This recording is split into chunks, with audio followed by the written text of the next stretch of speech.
Welcome to Wrestling Talk, episode 26. This is King Comedy Carl, and today we are going to talk about my opinions on the WrestleMania card, and then we're going to talk about my predictions, not in this video, but in a separate one. So, let's get my opinions on the WrestleMania card. I have nothing to complain about, except one or two things. Triple H, you did really good this time. Please, try to do worse. I want something to, make fun of. But the build to this has been pretty good. There's just a few matches that the build has been lackluster. So, let's go with Roman. The first match I'm going to talk about is Seth Rollins versus Drew McIntyre. In my opinion, this is going to be a very good match. But the build-up is just mentioning the match that will come up in a little bit later, which will be The Rock and Roman Reigns versus Cody and Seth Rollins. That's all the build is to this, that Drew McIntyre is just talking about that all the time. Seth Rollins is talking about all the time.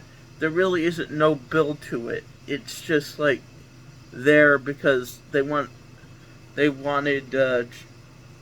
because Drew McIntyre wouldn't have got this opportunity if CM Punk was injured, so it kind of felt like the build suffered because of it. Next match I want to talk about is Roman Reigns versus Cody Rhodes. Not that this match isn't exciting for night 2. Both of these are night 2 matches. It's just not that good. To see it 2 WrestleManias right in a row. And I don't think people realize no one wants to see the same main event twice in a row. We already know what to expect from this match. There's nothing new they could add. That's my only complaint about it. And the build is almost non-existent because the Bloodline versus Cody Rhodes and Seth Rollins has been more important than the Roman Reigns versus Cody match. So one of these matches, so the main event of night 1, night 2 is actually going to suffer more than night 2. Okay, so that is all. We're talking about all the announced matches. Those is night 2. Now, night 1, there's only one announced match. The Bloodline versus The Rock. The Bloodline, The Rock and Roman Reigns versus Cody Rhodes and Seth Rollins. Now, this has potential to be one of the best matches of Seth Rollins' career, if not Cody Rhodes' wrestling career, if done right. I feel like they have a very good opportunity here, and especially the rules if Roman Reigns and Rollins with all members of the Bloodline will be barred from ringside, or like the Extreme Rules, which will be held under Bloodline rules, probably, is just probably an Extreme Rules like thing, or No Holds Barred, just under a crappy name.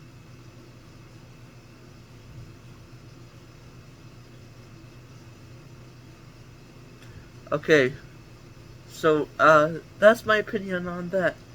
The next matches I'm going to talk about are the matches that don't have a night announced yet. Let's start with Io Sky versus Bayley. Now, this match has potential, in my opinion.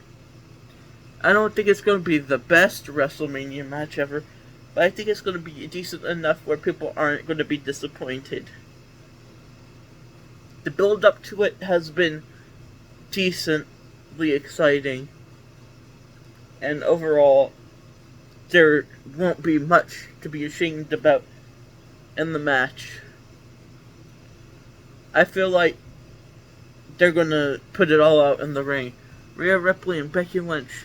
The build for this has been less exciting, but it's Rhea Ripley versus Becky Lynch. You don't really need to build that for it to be potentially the best match of whatever night it's on.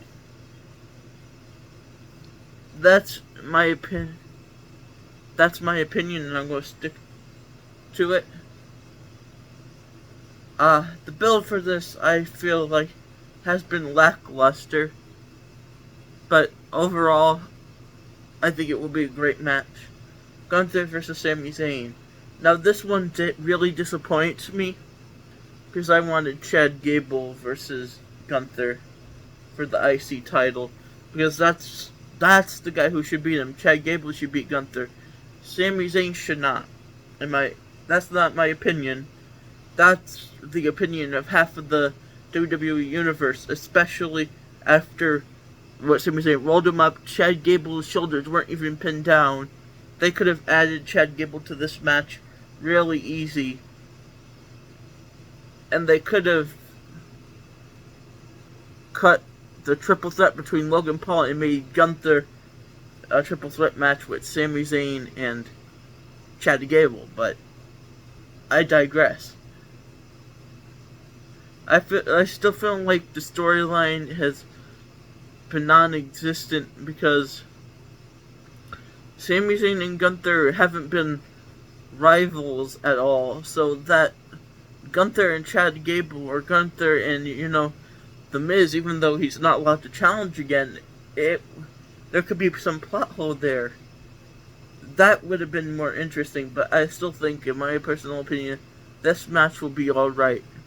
The WrestleMania six-pack tag team ladder match for the undisputed WWE Tag Team Championships. First, we have the championship, the Judgment Day versus DIY versus the Awesome Truth versus the New Day versus A-Town Down Under versus New Catch Republic. If you don't know, DIY is Johnny Gargano and Tommaso Ciampa. The Awesome Truth is The Miz and R-Truth. If you don't know who the New Day is, Kofi Kingston and Xavier Woods, then everything's okay. And then the A-Time Down Under is Austin Theory and Grayson Waller. So, this match has potential to be good just because of the people in it. You don't really have to build a six-man ladder match for it to be good. I feel like they did this to get the Judgment Day on the card, and I'm not disappointed. This has potential. It has a lot of good wrestlers in here. It has Finn Balor. It has... Damian Priest is good, if given the right opponent. Johnny Gargano and Tommaso Ciampa are both great in ring. The Miz is good. R-Truth is a little bit underrated.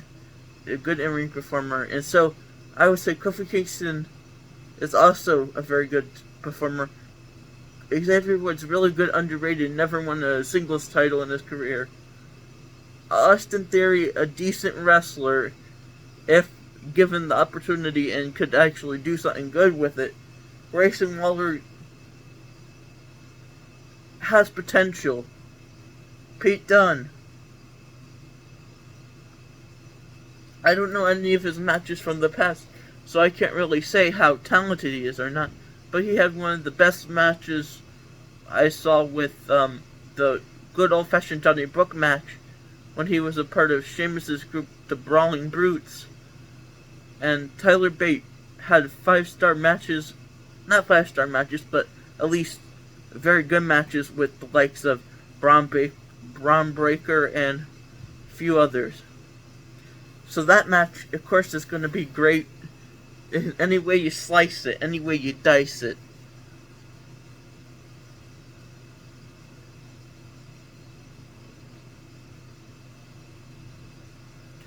LA Knight versus AJ Styles. The build for this has been incredibly hype, I think. That's my opinion on this. I think it's going to be good. AJ Styles is a good performer. LA Knight is a good performer. Is there any other reason why? Give me one reason why the match would just be terrible. I feel like it would be given time. It would be given everything that it needs to be a at least a good match. Jimmy versus Jimmy Uso versus Jey Uso. Now this could have been exciting with a stipulation, but since it isn't, I'm just gonna say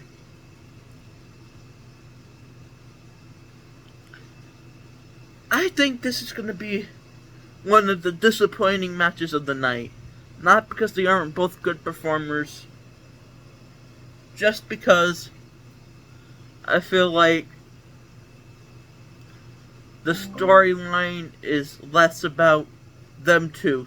If they build it up about just Jimmy and Jay and didn't worry about the bloodline again, if you use everyone in the bloodline and then make the storyline when they fight the bloodline just about The Rock and Roman Reigns and Cody Rhodes and Roman Reigns and Seth Rollins and Drew McIntyre, you are essentially just make this storyline not what it should have been. If this was just them fighting each other and not being a part of the bloodline storyline, or the Seth Rollins, Drew McIntyre, or Cody Rhodes versus Roman Reigns storyline, it would have been probably one of the best storylines. And even if the match was a little disappointing, the storyline would have delivered enough where that would have not mattered. But I feel like it's going to be decent, but it ain't going to be like the 5-star classic we were expecting, or most people expect. Logan Paul.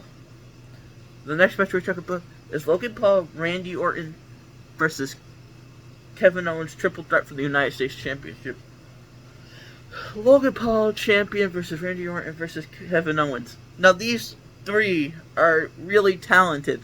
Logan Paul has some of the greatest matches with the likes of Ricochet, The Miz, Roman Reigns, Seth Rollins,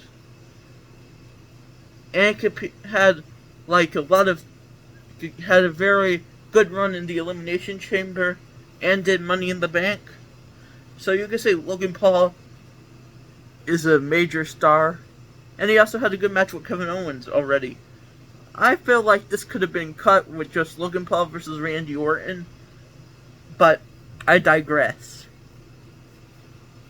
Logan Paul versus Randy Orton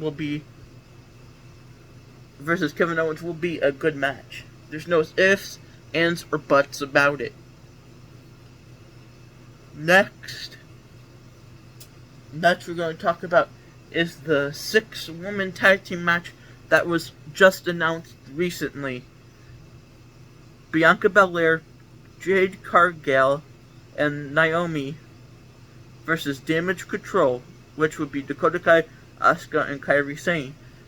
Now the reason why this is so interesting is because this would be Jade Cargill's first singles match. Well, not first singles match, but first, WrestleMania match. And if you didn't know, Bianca Belair was undefeated. So, at WrestleMania.